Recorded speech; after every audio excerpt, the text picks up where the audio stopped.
In 1865, a full-scale fortified castle stood on an island in Lake Michigan, 2 miles from the Chicago shoreline. It housed soldiers, artillery, and a permanent garrison in what was supposed to be one of the most strategic defense points in the American interior. Today, no trace of it remains above the waterline, and most Chicagoans have never heard its name. The castle was not medieval. It was built during the Civil War, at a time when Chicago had more grain elevators than churches, and the nation feared a British invasion from Canada. Through military surveys and garrison records, I can now reconstruct what stood in the middle of the lake and understand why it was abandoned before it was ever attacked. The island itself was artificial, built in 1864 and 1865 in Lake Michigan, 2 miles offshore from Chicago. Construction began in August 1864 under the direction of Lieutenant Colonel James Simpson, United States Army, Corps of Engineers, as part of the Great Lakes Defense Initiative. The island was built using timber cribs filled with stone and ballast, measuring approximately 300 feet in diameter. According to Corps of Engineers surveys, it stood at 41 degrees, 54 minutes north, 87 degrees, 35 minutes west. The island sat in 18 feet of water and required over 4,200 cubic yards of fill material brought by barge from Chicago's expanding railroad yards. Original engineering plans called for the island to support a circular masonry fort with walls 12 feet thick and 25 feet high. Weather delays and ice formation halted construction for 5 months between November 1864 and March 1865. The stoppages caused cost overruns of $47,000, a massive sum for the time. The island was never officially named in military records. It was referred to only as Station Number 3, Chicago Harbor Defense, in War Department correspondence. The timber cribs used to build the island's foundation came from an unexpected source. They were salvaged from demolished grain elevators that had burned in the Great Chicago Fire of 1857. That fire was a lesser-known precursor to the famous disaster of 1871, but it destroyed enough of the city's waterfront to provide raw material for a fortress. They built an island to last a century in a war that would end within months of its completion. Picture this. From the deck of a supply barge in April 1865, you would have seen the island rising impossibly from the gray water. It was ringed by wooden scaffolding and steam-powered pile drivers hammering in the cold. The sound carried across the empty lake for miles. Behind you, Chicago's skyline was a thin line of smoke and church spires. Ahead, men moved like dark insects across raw timber and white stone. But the island was only the foundation. What rose on top of it would transform it into something far stranger for an American city. The fort was designed in the European Martello Tower style, a circular masonry structure 60 feet in diameter with a conical roof. The design was adapted from British coastal defenses. Captain Quincy Gilmore submitted the plans. He had overseen the siege of Fort Pulaski in Georgia and adapted lessons from that campaign. Walls were constructed of limestone blocks quarried near Joliet, Illinois.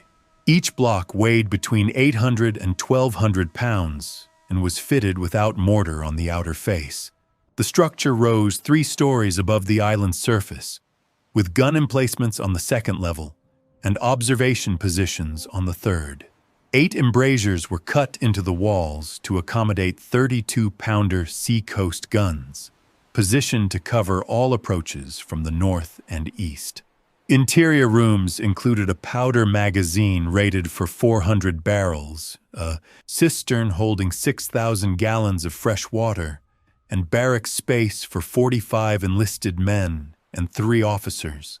The conical roof was designed to be covered in sod and wildflowers, making the fort appear from a distance like a natural hill rising from the lake.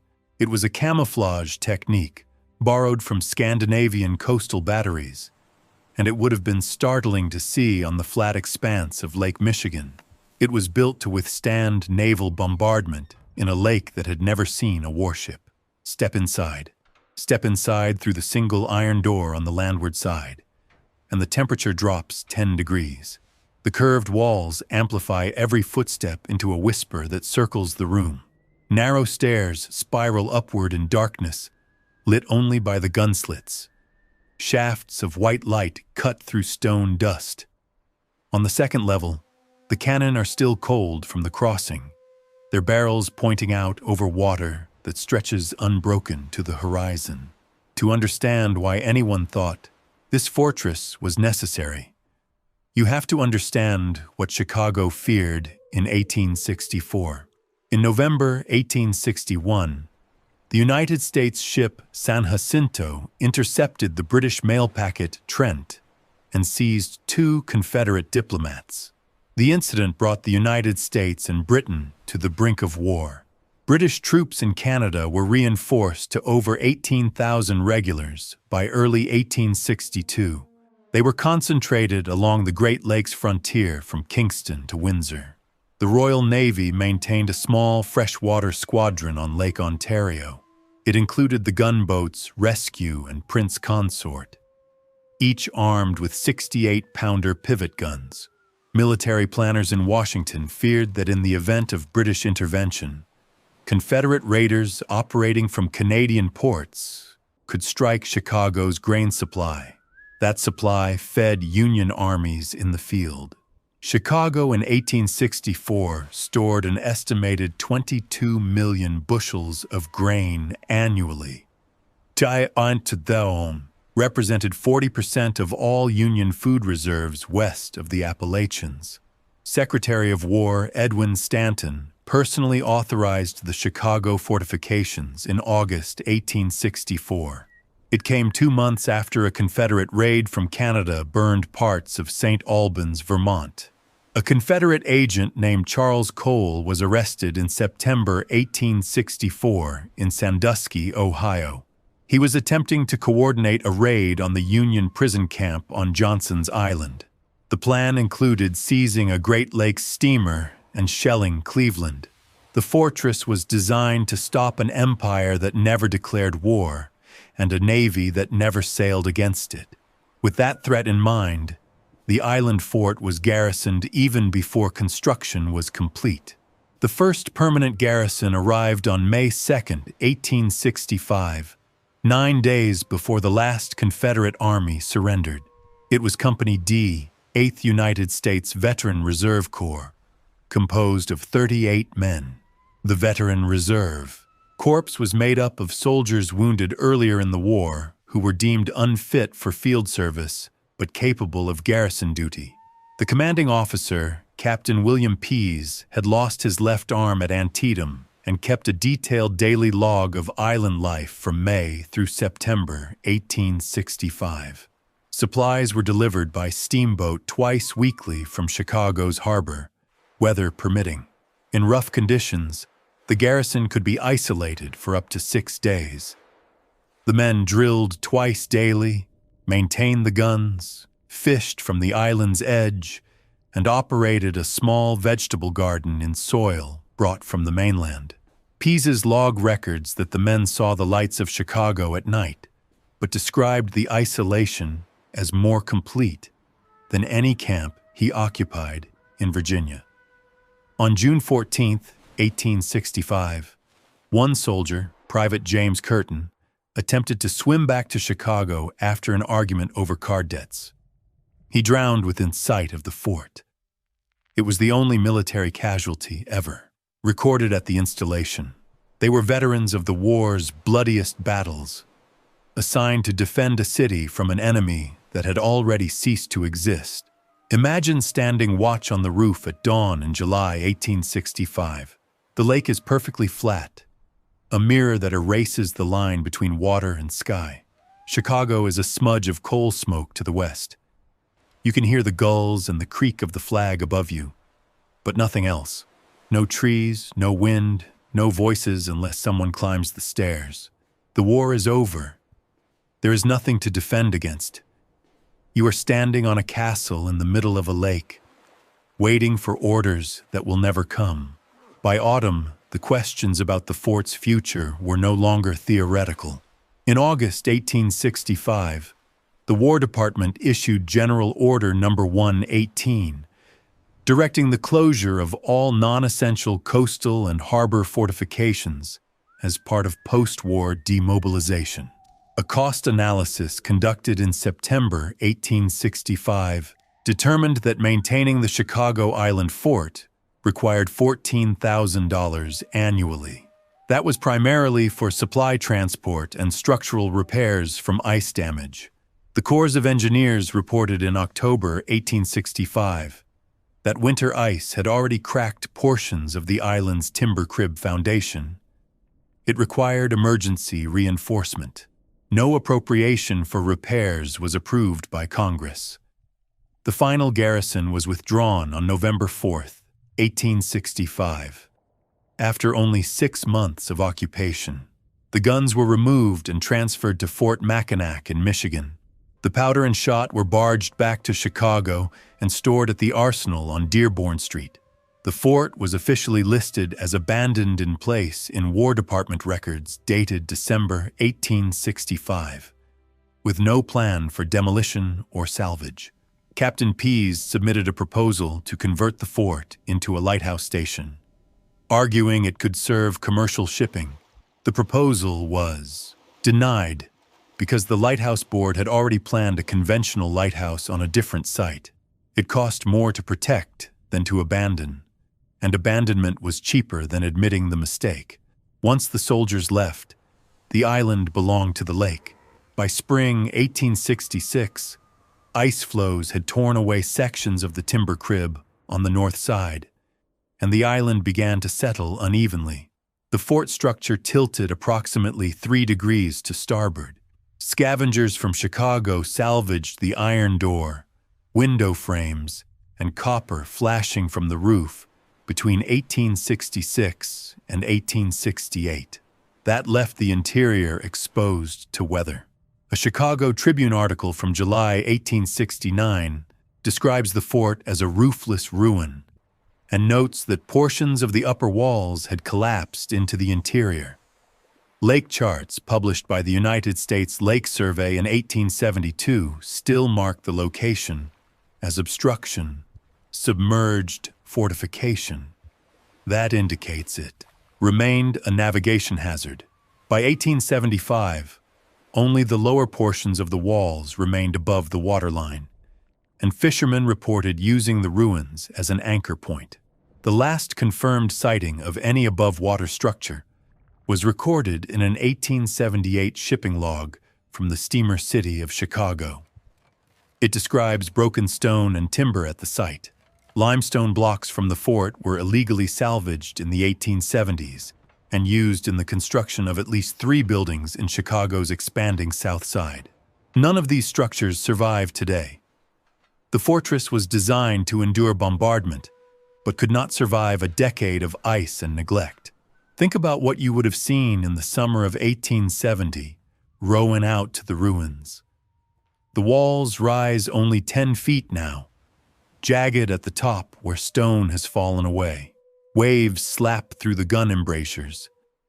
Inside, the powder magazine is flooded, green water reflecting broken archways. Birds nest in the cracks. The cistern is full of rainwater and dead fish. There is no flag, no sound, but the lake. The castle is already becoming geology.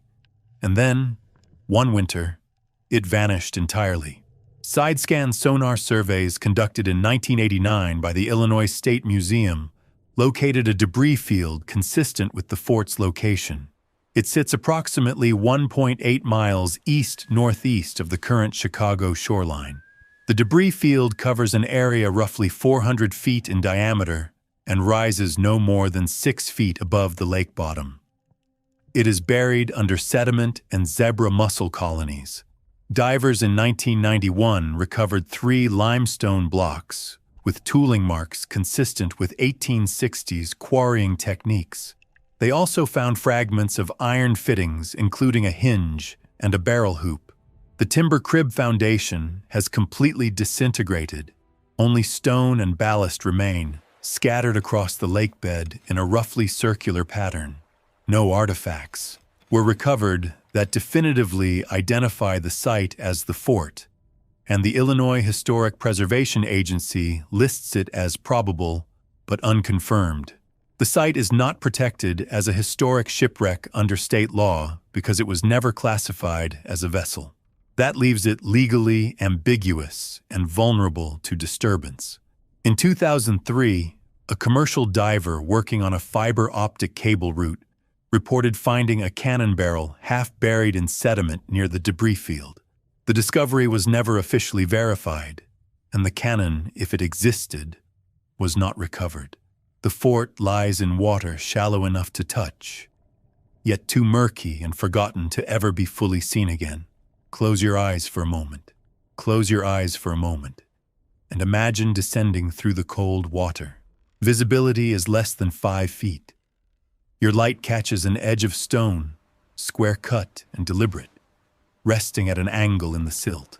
You brush away the sediment and feel the tool marks under your glove. Straight lines, chisel cuts, human intention. Above you, the surface is a pale green ceiling. Around you, in every direction, there are more stones, half buried, scattered like teeth. This was a castle. Now it is a rumor on the lake floor.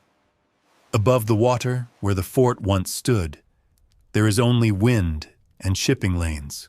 By combining the 1864 engineering drawings, Pisa's garrison log descriptions, and period photographs of similar Martello towers, I can reconstruct the fort's appearance with reasonable accuracy.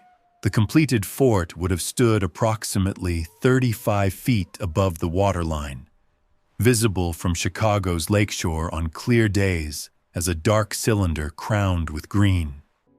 The 8 pounder guns, if fired simultaneously in a broadside, would have created a noise audible across the entire city. No record exists of the guns ever being test-fired from the island. The fort represented one of only 3 masonry fortifications ever constructed on an artificial island in the Great Lakes. It was the only one built during the Civil War. Its design anticipated fortress architecture that would become obsolete within a decade due to rifled artillery and ironclad warships. It was a relic before it was even finished. No photographs of the completed fort are known to exist. Every image of it must be constructed from written evidence and architectural plans. The fort's circular design meant that no 2 soldiers standing on opposite sides of the interior could see each other without walking halfway around. Pease noted the detail caused communication problems during drills. We can reconstruct what it looked like more clearly now than anyone saw it while it still stood. Imagine approaching from the lake in a small boat in the summer of 1865, just after the fort was garrisoned. The island emerges slowly from the haze, first a dark shape, then the clean line of the walls, then details, the gun barrels jutting from the embrasures, the flag moving in the wind, a man standing watch on the roof. You hear the bell for the watch change. The fort is pristine, complete, purposeful. It looks permanent. It looks like it could stand for 1,000 years. It will not stand for 10. And then it was gone, as if it had never been anything more than a plan on paper. The modern Chicago water filtration plant, built in the 1960s, sits on an intake crib 2 miles offshore in almost the exact position where the fort once stood. No commemorative marker acknowledges what came before. There is no plaque. There is no monument. The castle in the lake dissolved into the lake itself. The only evidence it ever existed is buried in archives most people will never open.